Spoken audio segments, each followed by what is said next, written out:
République démocratique du Congo. Nous avons le réel plaisir de recevoir pour vous M. Lambert Mende, député national et ancien porte-parole du gouvernement congolais. C'est avec lui que nous allons nous entretenir pendant 60 minutes. Nous sommes en direct depuis Kinshasa, M. Zedam. Le numéro affiché au bas de votre poste téléviseur vous permettra d'envoyer vos messages, de réagir en temps réel. Même ceux qui nous suivront depuis Bujumbura, vous êtes à Malawi, en Afrique du Sud, vous pouvez réagir parce que vous nous suivez également sur nos réseaux sociaux. Je parle ici de YouTube, Facebook et autres, messieurs et dames. Alors, avant de commencer notre entretien avec Lambert Mende, voici les informations du jour. Mesdames et messieurs, Nord Kivu, Médecins sans frontières appelle à une mobilisation urgente suite à la dégradation de la situation humanitaire dégradante à Bambo suite au combat entre AFC et M23 et Ouazalendo. Diplomatie, la RDC élue vice-présidente de la 80e session de l'Assemblée générale de l'ONU. Santé, lutte contre le monkeypox, la RDC reçoit 1,5 million de doses de vaccins du Japon et 100 000 autres de France. La Banque mondiale approuve plus de 1,49 milliard de dollars pour 4 projets de développement en République démocratique du Congo. Prétendue chasse à l'homme visant les officiers swahiliphones, l'armée parle d'un faux débat pour s'aimer la division en son sein. Conseil de sécurité de l'ONU, la RDC s'engage à servir avec dignité et indépendance de jugement et loyauté envers les principes de la charte. Thérèse Kwaïkwamba qui fait la mise au point. Au Katanga, Blaise Kilimbalimba mise sur une police sans tracasserie et proche de la population. Kasaï oriental, 3 ministres démis de leurs fonctions pour détournement de 100 000 $. Nord Kivu, auprès d'une délégation de l'Union européenne, les gouverneurs dénoncent la transplantation de Rwandais dans les zones occupées. Exeta 2024-2025, l'insécurité réduit le nombre de finalistes au centre de commande à Ituri. Avant-dernière information, Maniema, 4 morts dans déserte entre civils et Ouazalendo à Kayouyou, une mise au point de la société civile. Pour terminer, présumé détournement des deniers publics après avoir répondu à l'invitation, Constant Moutamba sera de nouveau devant le procureur général ce vendredi. Allez, nous sommes en direct, messieurs et dames. Voici pour vous, comme je le disais, Lambert Mende, député national et ancien porte-parole du gouvernement congolais, qui est sur nos plateaux. Lambert Mende, bonjour. Bonjour, Israël. Allez, très content de se revoir encore aujourd'hui, depuis la dernière fois. Oui. Dans l'ensemble, avec tout ce qui se passe au pays actuellement, vous vous sentez toujours fier d'être Congolais. Je parle de l'actualité politique, la crise, l'insécurité dans l'ensemble. Aujourd'hui, cet après-midi, est-ce que vous êtes toujours fier d'être Congolais? Le Congo va mal, c'est vrai, mais ce n'est pas une raison pour m'enlever la fierté d'appartenir à une grande nation qui est l'objet d'une agression totalement inqualifiable, mais ce qui ne lui enlève pas le droit d'exister et d'entretenir l'espérance de ses fils et de ses filles. Et j'en suis. Donc je suis fier d'être Congolais. Fier d'être Congolais, fier d'être lumumbiste, fier d'être kabiliste, fier d'être tshisekediste. Je suis lumumbiste et je m'arrête là. Et pour autant que, à un moment donné, l'une ou l'autre des autres doctrines dont vous parlez s'est alignée sur les enseignements de mon maître, Patrice Lumumba, je suis fier d'avoir collaboré avec eux. C'est à cette condition-là, à cette unique condition, parce que je suis lumumbiste. Parce que Lumumba reste, d'autres prénoms. Parce que Lumumba reste votre dénominateur commun. Qu'est-ce que vous avez trouvé de Lumumba en Kabila et en Tshisekedi? Mais Kabila a une histoire qu'il a héritée de son père. J'ai eu l'occasion, dans une vie antérieure, de rencontrer son père lorsque nous étions tous en exil. Malheureusement, les choses ne se sont pas très bien passées lorsqu'ils sont arrivés ici, à cause justement d'un de ses collaborateurs qui m'a fait partir en exil et même qui m'a fait, il m'a mis dans l'obligation d'aller chercher un refuge à Goma, d'où je suis sorti après avoir fait de la prison, grâce à l'intervention de M. Laurent Désiré Kabila. Donc, je sais que Kabila était un lieutenant, Zé Laurent Désiré Kabila, était un lieutenant de Patrice Lumumba. Je sais que la vision qu'il a développée pour combattre le régime de la Deuxième République était une vision qui était plus ou moins jumelle à celle de mon maître, Patrice Lumumba. Nous ne pouvions que nous rencontrer. Malheureusement, il y a eu des éléments perturbateurs autour de lui. J'ai cité des noms dans le témoignage que j'ai fait, des problèmes que j'ai rencontrés avec l'AFDEL et qui m'ont amené à aller au péril de ma vie, me mettre dans une posture de rébellion parce que je trouvais discutable les orientations que donnaient certains de ses collaborateurs. Jusqu'au moment où je me suis mis en difficulté avec cette rébellion du RCD Goma qui m'a emprisonné et Dieu aidant, Mzé Kabila a appris la mésaventure qui m'était arrivée et a facilité mon évasion, ce qui m'a rapproché de lui et de celui qui a pris sa succession.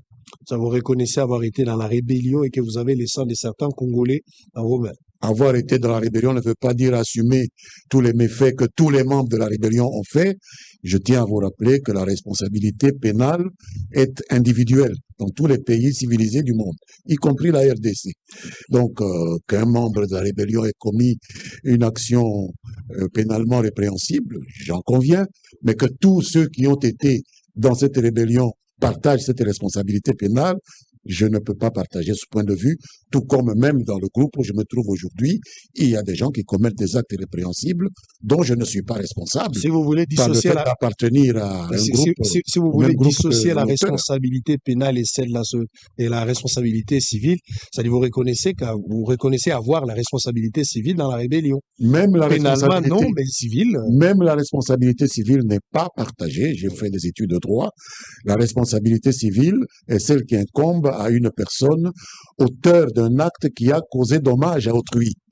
Donc, ce n'est pas parce que M. X, appartenant à un groupe Y, a posé un acte qui cause dommage à M. B que tout autre individu ayant appartenu à ce groupe auquel appartient l'auteur de l'acte répréhensible partage la responsabilité, qu'elle soit civile ou pénale.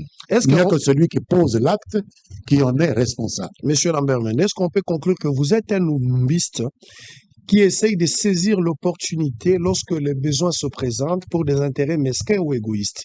Vous n'êtes pas kabiliste, mais vous avez servi Kabila. Vous n'êtes pas tshisekéliste, mais vous êtes en train de servir tshisekéliste. Donc vous restez d'abord lumumbiste, mais opportuniste. Donc vous trouvez une occasion de gagner quelque chose, voilà, dans le sens d'égoïsme que j'évoquais tout à l'heure. Il n'y a pas d'opportunisme. Israël. Il n'y a pas d'opportunisme à celui qui cherche à faire triompher ou à faire prospérer la vision dont il est porteur. Patrice Lumumba nous a appris que nous sommes un trop grand pays, un pays de plus de 400 tribus, un pays où il y avait à l'époque où il était à la tête du gouvernement une centaine de partis politiques et qu'on ne peut pas diriger un tel pays sans des coalitions. C'est ainsi que vous retrouvez, je le répète tous les jours, dans le premier gouvernement que Patrice Lumumba, après avoir vaincu magnifiquement aux premières élections, a formé dans ce pays des ministres PNP. Or, il n'y avait pas plus réactionnaires que les PNP qui collaboraient avec les colonialistes belges que Lumumba a combattu. Donc moi, je suis héritier de cette vision que nous sommes un pays de coalition. Et donc, quand j'adhère à une coalition, je ne poursuis pas des intérêts égoïstes. Je veux faire prospérer la vision de Patrice Lumumba qui veut que ce pays soit gouverné en coalition, c'est-à-dire en tenant compte des idées de tous ceux qui composent le pays de manière inclusive. J'ai eu la chance de vous lire par rapport à l'adresse que vous avez, la lettre que vous avez adressée à Joseph Kabila, l'ancien président de la République démocratique du Congo. Vous voulez nous dire ici que vous vous êtes trompé sur Kabila. Vous vous êtes trompé sur sa politique, croyant il avait des séquelles de Lumumba. Et après avoir travaillé avec lui, eu égard à ce qui se passe aujourd'hui, vous reconnaissez qu'il y a eu peut-être une mauvaise compréhension, une mauvaise lecture de votre part sur Kabila. Et qu'il n'était pas lumumbiste, il n'avait pas de séquelles de Lumumba. Il n'y avait rien de compatibilité. Vous avez une mauvaise lecture de mon histoire. j'ai pu dire déjà, même dans les références dont vous parlez, que mon rapprochement avec le camp qui a été incarné ensuite par Joseph Kabila ne date pas du moment où Joseph Kabila est devenu président de la République. Que non, je ne le connaissais même pas. Mon rapprochement date de Mzé Laurent Désiré Kabila, qui m'a tiré des griffes de mes anciens amis du RCD, m'a fait évader de Goma, et je suis venu ici, à Kinshasa, où j'ai rencontré Mzé 4 mois avant son assassinat. C'est de cette époque que date mon rapprochement avec Kabila et ceux qui ont succédé à Laurent Kabila, donc son fils. Donc ne me présentez pas comme quelqu'un qui est venu pour les beaux yeux de Joseph Kabila. Non, c'est avec son père qu'a commencé mon rapprochement. Et puisque le fils succédait au père, pourquoi voulez-vous que je m'éloigne de lui? Il n'y avait aucune raison. Mais nous avons été, j'ai pris conscience, que nous avons été manipulés. Tout comme tous les Congolais ont été manipulés pendant 32 ans par Mobutu. Vous l'avez repris vous l'avez repris, je vais lire dans votre lettre, vous avez dit la pénible impression d'avoir été littéralement roulé pendant des années par ces derniers. Qu'est-ce que vous voulez dire par Je suis un être humain, je peux avoir été manipulé, je le reconnais. Je n'ai pas cru que le président, manipulé par qui, que le président Joseph Kabila, tel que je l'ai connu, pouvait prononcer un discours tel qu'il l'a prononcé le 23 mai 2025. Je n'ai pas pensé que il ça pouvait arriver. Il a roulé tout un peuple. Je me suis rendu compte que moi, personnellement, il m'a roulé. Est-ce qu'il a roulé tout le peuple? Je ne sais pas. Il y a plus d'1 an que Félix Tshisekedi nous dit que l'AFC, le M23, ce sont des créations de Joseph Kabila. Peu de gens l'ont cru, y compris moi. Je ne l'ai pas cru. Mais c'est Joseph Kabila lui-même, dans son discours du 23 mai, c'est lui-même, à travers l'itinéraire qu'il a pris pour entrer au pays, en passant par le Rwanda, que lui et nous considérions comme le cercle, le centre de tous les maux dont souffre le Congo aujourd'hui, c'est lui qui a donné à notre crédulité l'occasion d'évoluer et de comprendre que Félix Tshisekedi avait raison de le présenter comme quelqu'un qui a des accointances avec tous les malheurs qui nous arrivaient. Mais vous savez, c'est tout à fait compréhensible. Un chef d'État comme Félix Tshisekedi dispose des canaux d'information que nous, les Congolais lambda, nous n'avons pas. Je peux être député, je n'ai pas les mêmes canaux d'information qu'un président de la République. Donc pourquoi est-ce qu'on peut nous faire le reproche de n'avoir pas eu l'information? Lui, il a des gens qui sont payés et pour aujourd'hui, vous allez être convaincu. au jour le jour. Aujourd'hui, vous allez être convaincu. C'est Joseph Kabila qui nous a convaincus par ses propos et par son comportement. Qu'est-ce que vous attendez des Kabila? Parce qu'aujourd'hui, vous dites que vous avez été littéralement roulé. Mais qu'est-ce que vous attendez des Kabila? Il vous a roulé en quoi? Qu'il fasse un monde honorable, qu'il reconnaisse que les problèmes du Congo, ce n'est pas un problème congolo-congolais. Que les problèmes que le Congo affronte aujourd'hui, c'est une agression militaire du Rwanda. Une agression qui a commencé en 1996, du vivant de son père. Donc qu'il reconnaisse cela, qu'il fasse un monde honorable et qu'il rentre à la maison. Qu'il rentre parler entre Congolais et qu'il laisse le gouvernement Tshisekedi régler le problème de l'agression extérieure que le Rwanda nous impose depuis 30 ans. Et Tshisekedi s'y prend très bien. Il ne faut pas lui mettre les bâtons dans les roues en venant faire le relais des discours prétextes, faire le relais des propos sophistes du régime de Paul Kagame. Je vais vous laisser réagir par rapport à un message c'est une interview de Barnabé Kikayabin Karoubi qui est proche des Kabila. Vous allez réagir en 5 phrases. Regarde ce qu'il dit. C'est 5 phrases, Barnabé Kikayabin Karoubi, qui résument le positionnement de l'ancien chef d'État en ce moment. On va commencer par le premier point. Joseph Kabila revient parce qu'il voit une nation en détresse. Un pays dont la souveraineté est menacée et un peuple qui réclame des dirigeants qui l'écoutent, le comprennent et lui donnent satisfaction. Ça, c'est le premier point. Je ne sais pas comment, si vous pouvez réagir au premier point, puis on va aller au second. Oui. La nation est en détresse. Barnabé Kikaya a raison de le dire. La souveraineté est menacée. Il a tout autant raison. Mais ce qui manque dans cette analyse, c'est la cause. D'où vient la détresse de la nation congolaise aujourd'hui? D'où vient la menace à la souveraineté congolaise aujourd'hui?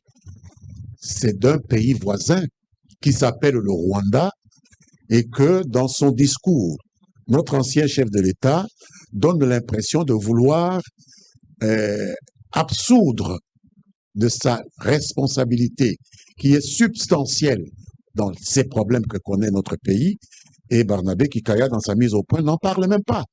Donc, il y a détresse, il y a menace sur la souveraineté, mais tout cela, c'est nous qui sommes menacés, qui sommes la cause de la menace. Donc, nous nous menacerions nous-mêmes, nous nous mettrions nous-mêmes en détresse. Le Rwanda n'est pas là avec sa force armée, n'occupe pas Goma, n'occupe pas Bukavu, n'est pas aujourd'hui en train de menacer Uvira. Donc, cette cécité-là, c'est ça qui me perturbe. Je n'ai pas d'acrimonie particulière contre l'ancien président, mais il faut dire les choses telles qu'elles sont. C'est la vérité qui peut nous sauver. Alors, il a dit en deuxième position, c'est dans ces contextes que Joseph Kabila revient pour servir. Non pour diviser, mais pour unifier. Il apporte avec lui l'expérience, mais aussi l'humilité. Le Congo a besoin d'un leader cohérent, calme et engagé. Mais on ne peut pas servir les gens contre leur gré. Vous servez qui? Si c'est les Congolais que vous servez. Les seuls Congolais qui disposent encore de leur autonomie, de pensée, d'action, ce sont les Congolais qui ne sont pas dans des territoires militairement occupés par un pays étranger. Nous aurions voulu que le président honoraire de la République, Joseph Kabila, quels que soient les problèmes qui l'opposent à son successeur, et nous comprenons qu'il y a des problèmes, parce que chacun peut concevoir ses intérêts différemment de son voisin. Donc c'est tout à fait normal. Mais appartenant à la même nation que nous, une nation qui est aujourd'hui assiégée, martyrisée, pillée chaque jour, même au moment où nous parlons, des gens meurent au nord Kivu et au sud Kivu. Nous aurions voulu qu'ils puissent considérer que ces intérêts qui ont été menacés, des intérêts particuliers qui ont été menacés ou qui ont été en quelque sorte non pris en compte, puissent passer après l'intérêt national. Les intérêts nationaux sont plus importants que nos intérêts particuliers et nous n'avons pas l'impression que le président de la République honoraire tienne compte de cela. Il est lui-même, il se dit lui-même victime de certaines indélicatesses. Il peut nous expliquer de quoi il s'agit, mais cela ne peut pas justifier qu'il puisse devenir aujourd'hui le relais d'une force étrangère qui écrase sous sa botte des Congolaises et des Congolais du Nord Kivu et du Sud Kivu, que nous puissions, de sa part, sentir comme un appel à passer l'éponge sur des centaines de milliers, que dis-je, des millions de Congolais qui meurent chaque jour sous la férule des forces d'agression rwandaises qu'il veut laver de toute leur turpitude. Les Rwandais n'ont rien fait, selon lui. Et c'est là où le problème se pose. Kabila pense que le problème est congolais et que la solution ne viendra pas d'ailleurs.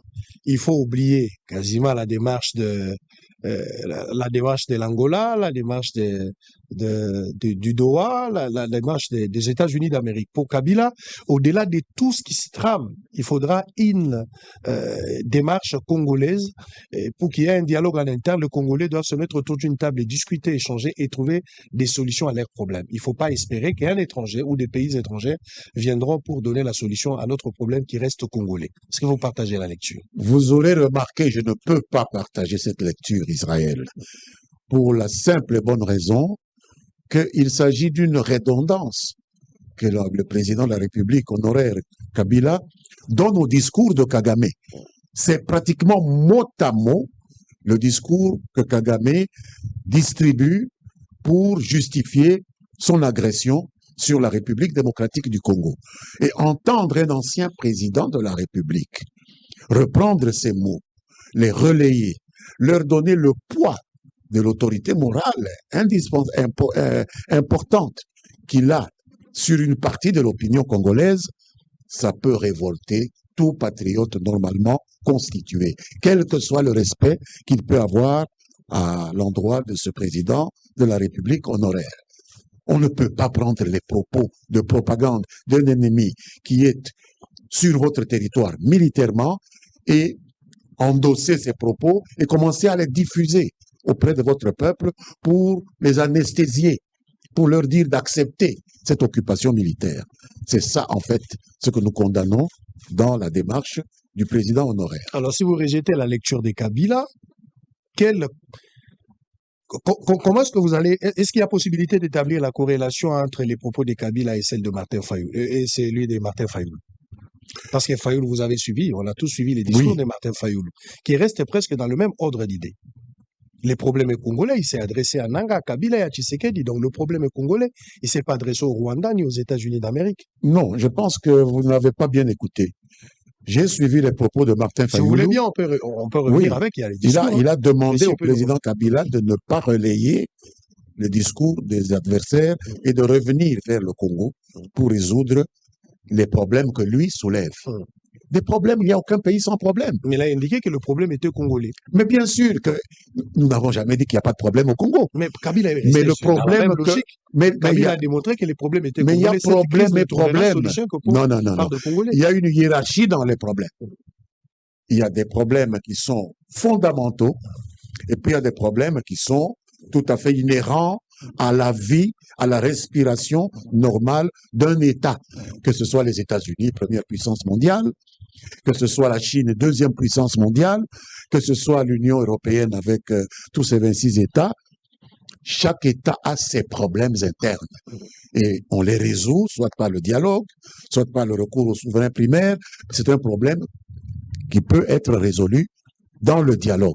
Et ce que Fayoulou a dit, c'est qu'il ne sert à rien de s'allier à des étrangers pour venir résoudre les problèmes. S'il y a des problèmes au Congo, il faut les rechercher dans le dialogue entre les Congolais.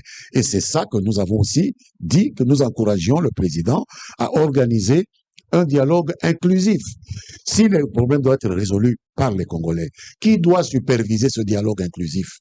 À part une autorité reconnue, habilitée par le souverain primaire, c'est-à-dire le peuple congolais, à représenter l'ensemble des Congolais. Et quel est le nom de cette autorité aujourd'hui? C'est Félix-Antoine Tshisekedi. On peut l'aimer, on peut ne pas l'aimer. C'est lui qui a cette responsabilité aujourd'hui. Et j'ai apprécié le message de Fayoulou qui dit qu'il est prêt à rencontrer le président Tshisekedi pour parler avec lui de cet aspect. Mais le Congo n'a pas que ce problème-là. Des jérémiades de l'opposition, des gens qui ont perdu le pouvoir et qui croient qu'ils doivent l'avoir, des gens qui ont souhaité arriver au pouvoir, qui n'y sont pas arrivés. C'est normal qu'ils se sentent mal dans leur peau et qu'ils veulent en parler. Mais de là à amener les Congolais à nier une évidence qui est aussi claire que le nez au milieu du visage, qu'il y a une agression militaire qui a commencé à Bunagana, qui s'étend aujourd'hui jusqu'aux confins du sud Kivu. Mais ça, c'est quelque chose de diabolique. On ne peut pas accepter cela. Le Rwanda est chez nous. Les Nations Unies l'ont vu. Les Africains l'ont vu. Et il n'y a que l'ancien président de la République qui ne le sait pas. Non. Finalement, selon vous, quelle est la meilleure démarche à entreprendre? Parce que Félix Tshisekedi lui-même a commencé à initier des consultations à travers un conseiller spécial en matière de sécurité. Oui. Il y a une démarche des évêques de la Cinco avec l'église protestante. Et puis, aujourd'hui, Fayoulou demande encore de rencontrer Tshisekedi, enfin, d'obtenir un dialogue inclusif en interne avec des Congolais. Quelle est la meilleure démarche? En attendant, il y a aussi Doha, il y a les États-Unis d'Amérique, il y a aussi notre démarche qui a été annoncée depuis. Vous comprenez que toutes ces démarches sont complémentaires. Quand vous dites que le président Tshisekedi a désigné son conseiller spécial, le professeur Eberand, pour mener des consultations, c'est que le président est conscient que, en dépit du problème que nous connaissons, qui est le problème principal de l'occupation d'une partie du territoire congolais par une force armée étrangère qui est venue avec des objectifs de prédation, d'expansionnisme et d'hégémonisme, il va falloir aussi que les Congolais ressoudent leur unité. Parce qu'un pays, une maison qui est divisée, ne saura pas se défendre de manière efficace contre la concupiscence, contre la convoitise de certains de nos voisins, incarnés aujourd'hui par le Rwanda. Et donc, le président a mis en œuvre cette démarche avec Eberand qui se poursuit il n'a jamais sonné la fin de cette démarche.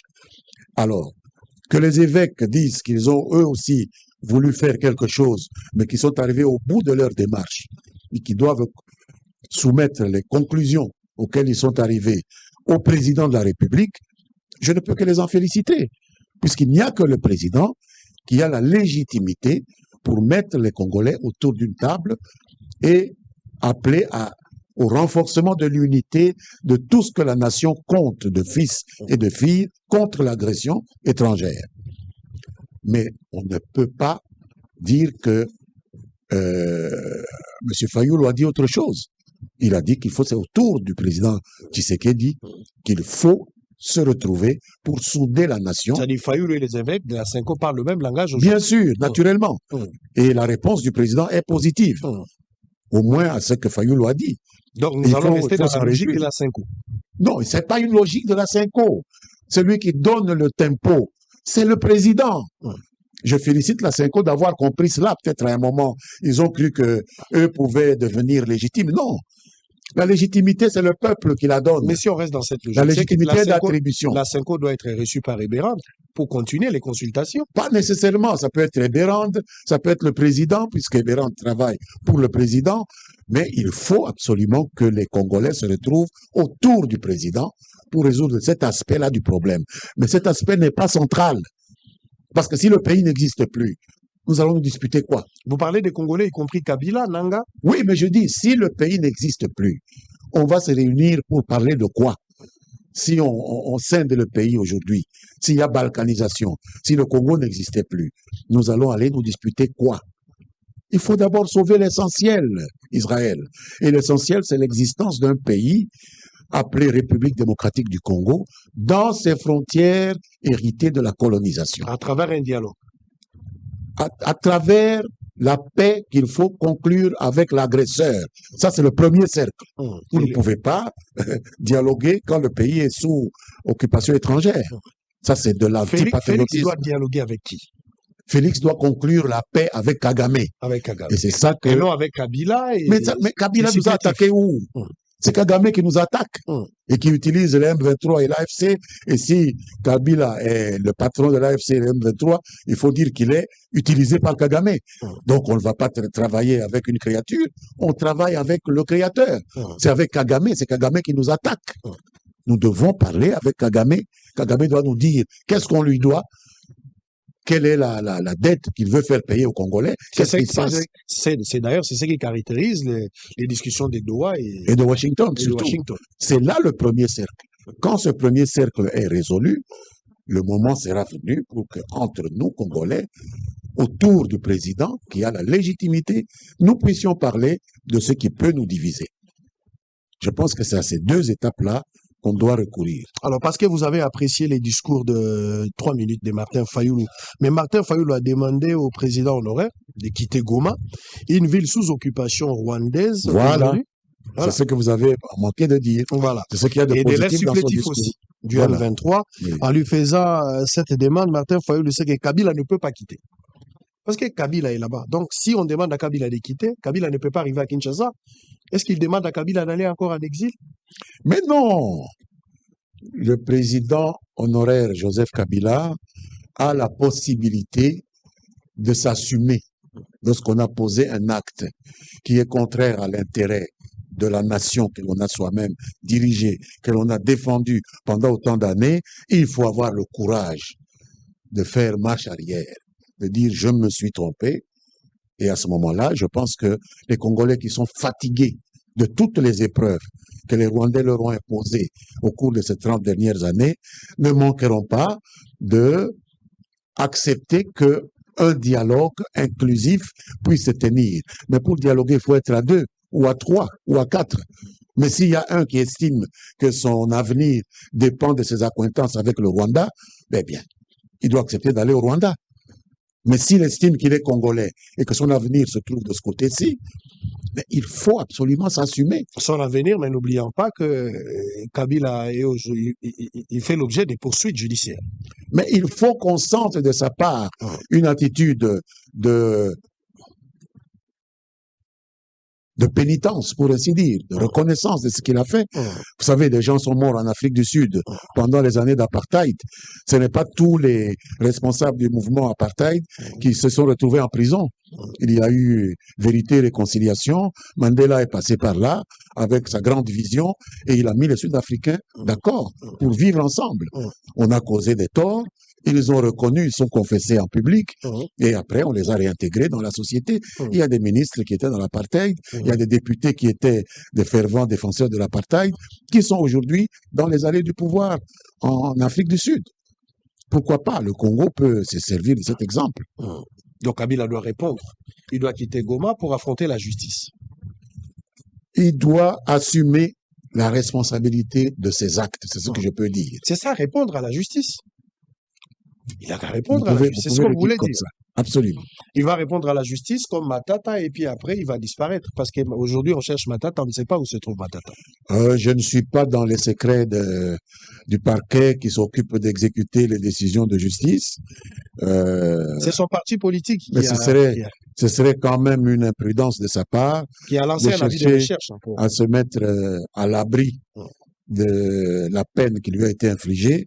Je pense qu'il aurait pu agir autrement et solliciter la grâce du président ou des choses comme ça. Ça existe. C'est pour ça que ça existe. Comment vous avez trouvé la réaction de la présidence de la République? Le chef de l'État s'est montré ouvert par rapport à la demande de Martin Fayoulou.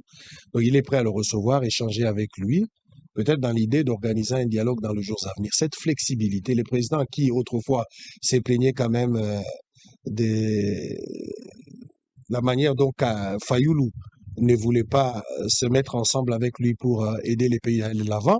Mais aujourd'hui, Fayoulou s'ouvre et le président est flexible à recevoir Fayoulou. Comment vous réagissez? Moi, je considère avec beaucoup de satisfaction la réaction du président qui a compris que le dialogue inclusif est incontournable à un moment ou à un autre. Lorsque nous aurons résolu les problèmes qui menacent de manière récurrente l'existence de notre pays, il va falloir qu'entre eux, les Congolais se parlent pour mettre en place des mécanismes qui rendent impossible de nouvelles attaques de la part de ceux qui convoitent nos richesses depuis 30 ans, qui s'estiment en droit de venir chez nous piller impunément et qui croient que sans piller le Congo, ils ne peuvent pas vivre. Il n'y a que nous, les Congolais, qui peuvent les empêcher de faire cela. Et il faut qu'ils ne trouvent plus de collaboration dans le tissu sociologique congolais. Et pour ça, il faut ce dialogue inclusif. Et donc, il faut se féliciter de la promptitude avec laquelle le chef de l'État a réagi à cette position de Martin Fayoulou. Ici, nous parlons du dialogue. On félicite la démarche de Fayoulou et nous applaudissons également la position du chef de l'État. Mais au nom de la paix, Félix Tshisekedi, par contre, veut mettre les minéraux congolais en vente. Êtes-vous sûr que les États-Unis mettront fin à la guerre dans l'Est du pays? Vous savez, un pays ne peut pas vivre en autarcie. Un pays qui a des ressources comme le nôtre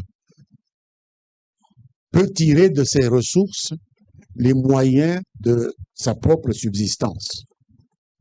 Il y a le fait que l'exploitation peut aboutir à la valorisation de ses ressources, c'est-à-dire vous vendez à ceux qui en ont besoin, qui vous donnent à vous les moyens de pouvoir lancer vos projets de développement et de financement du bien-être collectif. C'est comme ça que les États fonctionnent. Même les États-Unis, il y a des choses qu'ils produisent, qu'ils vendent à d'autres États pour financer leur prospérité. Donc, le Congo n'est pas le premier pays à mettre à la disposition de qui peut le payer la ressource qu'il a, c'est-à-dire les moyens miniers, les ressources forestières, les ressources halieutiques, etc. Donc, ce n'est pas quelque chose dont nous devons nous sentir honteux. Tous les pays du monde commercent.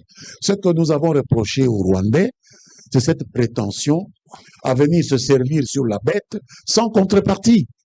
Vous venez, vous prenez le coltan à Rubaya et vous le présentez comme du coltan rwandais. Mais ça, c'est de la tricherie.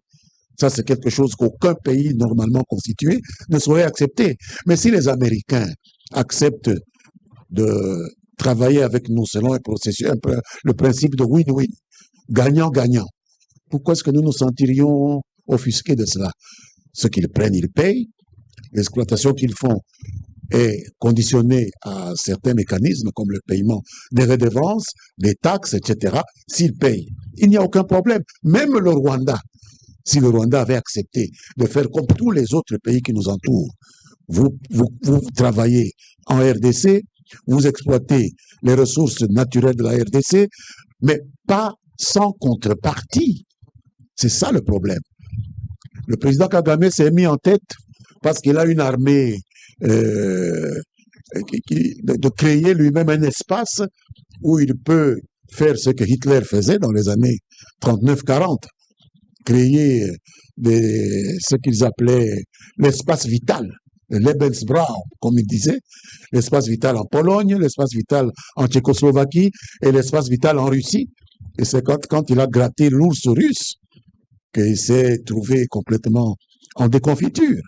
Donc, nous ne voulons plus vivre ce que les Russes, les Polonais, les Tchèques ont vécu avec Hitler. Il faut arrêter cette avec un hémorragie monsieur qui est définitivement. ici, à côté de nous, et qui recevait le soutien de certains partenaires occidentaux, qui peuvent venir commercer avec nous directement. Pourquoi pas? Allez, on va prendre une petite pause. On va revenir avec les discours de Martin Fayulu. Plus de 20 ans après, la République démocratique du Congo vient de briguer un siège de membres non permanents au Conseil de sécurité des Nations Unies pour la période de 2026-2027. On se retrouve juste après ces deux éléments pour prendre justement cette question de l'élection de la RDC et puis terminer avec d'autres questions d'actualité. Nous sommes en direct sur Bossolo Télévision. À tout à l'heure. Congolaises, Congolais, très chers compatriotes, l'heure est grave, elle est très grave. Nous vivons sans doute les heures les plus sombres de notre histoire. La balkanisation de notre pays que l'on redoute depuis 1960 n'est plus une menace lointaine. Elle est en marche, à grands pas. Nous devons l'arrêter. Et pour cela, je m'adresse solennellement à trois compatriotes, Corneille Nangaa, Joseph Kabila et Félix Tshisekedi. Monsieur Nangaa, je vous en conjure, cessez d'être complice des massacres de nos frères et sœurs. Cessez de livrer notre sol, nos vies et nos ressources aux forces étrangères.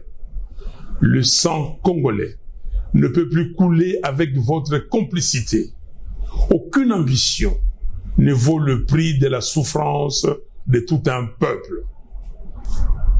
Monsieur Kabila, aucune raison, même stratégique, ne saurait justifier une collaboration avec ceux qui déchirent notre pays. Le chemin vers la rédemption de nos erreurs passées, c'est le dialogue, pas la compétition. Je vous exhorte de quitter Goma, cette ville martyre, aujourd'hui occupée avec la complicité des forces ennemies. L'histoire ne pardonne pas les trahisons, encore moins celles faites à la patrie. Monsieur Tshisekedi, vous avez le devoir de ne pas laisser notre génération être celle qui aura vu le Congo se désintégrer. J'en appelle à un sursaut d'honneur et de responsabilité. Je veux vous voir, non pas pour une faveur, mais pour une discussion directe, sans faux semblant, sans compromission, mais par patriotisme, afin de trouver une issue digne à cette crise existentielle. Oui, s'il faut mourir pour que le Congo renaisse, alors mourons. Mais que notre mort soit utile. Que ce combat soit celui pour la résurrection nationale. Peuple congolais, dressons nos fronts longtemps courbés. Ces paroles de notre hymne national ne doivent plus rester des mots vides. Face au danger des morts, le sauvetage est la seule issue. Levons-nous, unis tous ensemble, Soyons déterminés, refusons la fatalité, choisissons la patrie. Construisons enfin cette cohésion nationale, fruit espéré des temps de sacrifice que le sang versé n'a jamais vu naître. Le Congo nous appelle, le Congo nous attend, le Congo a besoin de chacun de nous. Nous avons besoin de la cohésion nationale. Que Dieu bénisse le Congo et son vaillant peuple.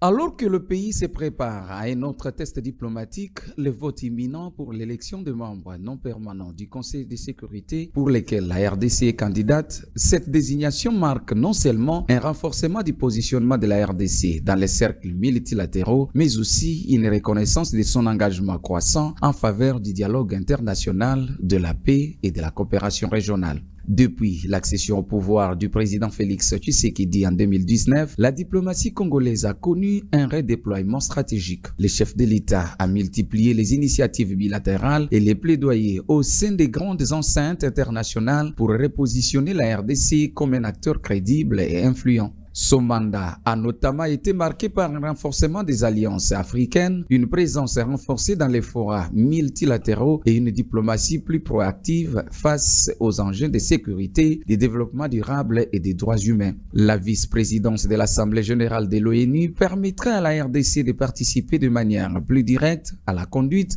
des travaux de cette instance, notamment dans l'animation des débats et la coordination des positions régionales. Ce rôle est d'autant plus que significatif que l'Assemblée générale reste le principal organe délibératif de l'ONU, réunissant les 193 États membres autour de grands défis mondiaux du climat à la sécurité internationale. Au-delà de la RDC, cette élection présente un signal encourageant pour l'Afrique centrale, souvent sous-représentée dans les fonctions de haut niveau de l'ONU. Elle traduit également la volonté des États membres de soutenir une dynamique de réintégration et de stabilisation régionale portée par Kinshasa dans un contexte de fortes tensions à l'est du pays. Pour de nombreux observateurs, cette avancée diplomatique pourrait également jouer en faveur de la candidature congolaise au Conseil de sécurité où le pays espère retrouver un siège non permanent. Une élection qui, si elle se concrétise, placerait la RDC au cœur des décisions de paix et de sécurité internationale. L'élection de la RDC à la vice-présidence de l'Assemblée générale confirme une tendance amorcée ces dernières années, celle d'une diplomatie congolaise plus visible, plus structurée et portée par une volonté de transformation de l'image du pays sur la scène internationale. À l'ère où le multilatéralisme est mis à rude épreuve, cette nouvelle responsabilité constitue une opportunité pour la RDC de faire entendre sa voix, défendre ses intérêts stratégiques. Allez, très bien, on va terminer. Bonne nouvelle pour la République démocratique du Congo. Honorable Lambert Mende, comment avez-vous accueilli la nouvelle d'élection de la RDC comme membre non permanent du Conseil de sécurité de l'ONU? Comme tout Congolais, je pense que je ne peux qu'exprimer ma satisfaction et toutes les félicitations aussi bien au président de la République qu'à son gouvernement et particulièrement à la jeune ministre d'État, ministre des Affaires étrangères, qui ont mené un lobbying qui s'est avéré efficace. Je suis sûr que la voix de la République démocratique du Congo, grâce à cette présence aussi bien au présidium de l'Assemblée générale qu'au sein du sein des saints des Nations Unies, qu'est le Conseil de sécurité, nous permettra d'avoir une voix un peu plus audible qu'elle ne l'a été jusqu'aujourd'hui. Et donc, les problèmes qui assaillent les Congolais pourront de mieux en mieux être connus de la communauté internationale. Vous pensez que cette victoire marquera un tournant important pour la paix en Afrique? Espérons-le, parce que tout dépend aussi de la réception que feront ceux à qui nous nous adressons, c'est-à-dire la communauté internationale. Vous avez suivi Martin Fayoulou tout à l'heure. Est-ce que vous avez encore quelque chose à ajouter avant qu'on ne prenne la dernière question pour terminer notre échange? Je note simplement que j'avais raison d'insister sur le caractère positif de son intervention. J'ai retenu quelques idées. Il a parlé de la crise existentielle. Nous sommes effectivement dans une crise existentielle qui nous est provoquée par le Rwanda. Ça, c'est important. Et de la nécessité, comme réponse de la part de nous, Congolais, au-delà de la réponse diplomatique, de la réponse militaire qui relève du gouvernement et du président de la République, nous devons apporter notre contribution en termes de cohésion nationale, c'est ce qu'il a dit, considérer que cela doit se faire comme un sursaut d'honneur. Et quand on parle de sursaut, c'est-à-dire qu'on met un peu entre parenthèses tout ce qui peut nous diviser ou tout ce qui peut nous avoir divisés, même dans un passé récent. Un peuple qui n'est pas capable de sursaut face à un danger existentiel ne mérite pas de surmonter ce danger. Il a parlé aussi de patriotisme. S'il y a quelque chose de plus important que les individus qui composent une nation, c'est la patrie. La patrie est au-dessus de tout ce que nous pouvons considérer comme prioritaire dans nos propres visions personnelles. Il faut faire preuve de patriotisme. Et c'est cela qui me fait considérer le message de Martin Fayulu comme quelque chose de positif. Et je pense que le chef de l'État, Tshisekedi, a été du même avis puisqu'il a réagi rapidement en acceptant cette main tendue de M. Fayulu. Alors, on va terminer peut-être avec la dernière question d'un téléspectateur qui nous suit, je pense, depuis Sankourou. Depuis 2019, je vais lire la question. Depuis 2019, les institutions provinciales du Sankourou sont en proie avec la désinstabilité marquée par des conflits internes entre députés et avec le gouvernement provincial. Par le passé, l'honorable Lambert Mende, que vous êtes, a été accusé d'être à l'origine du sous-développement dans la région.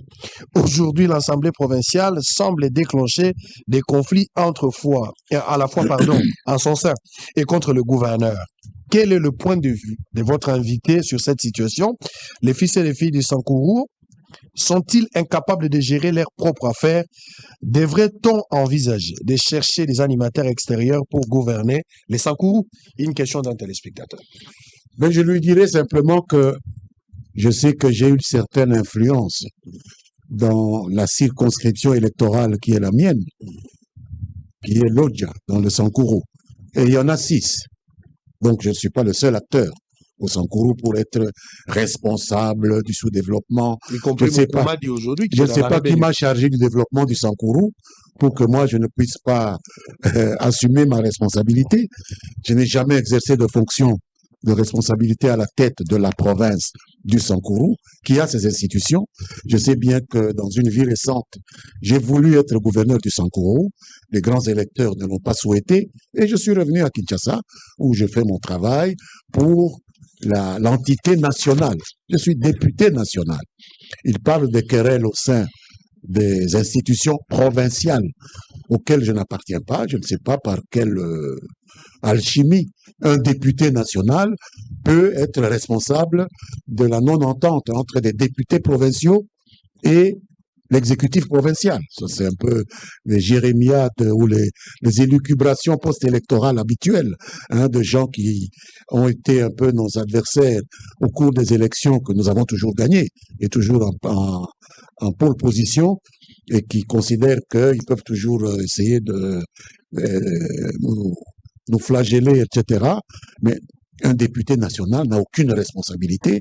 Et même quand j'étais ministre national de la communication. Je ne vois pas ce que ça a à voir avec le Sankourou, avec le développement du Sankourou.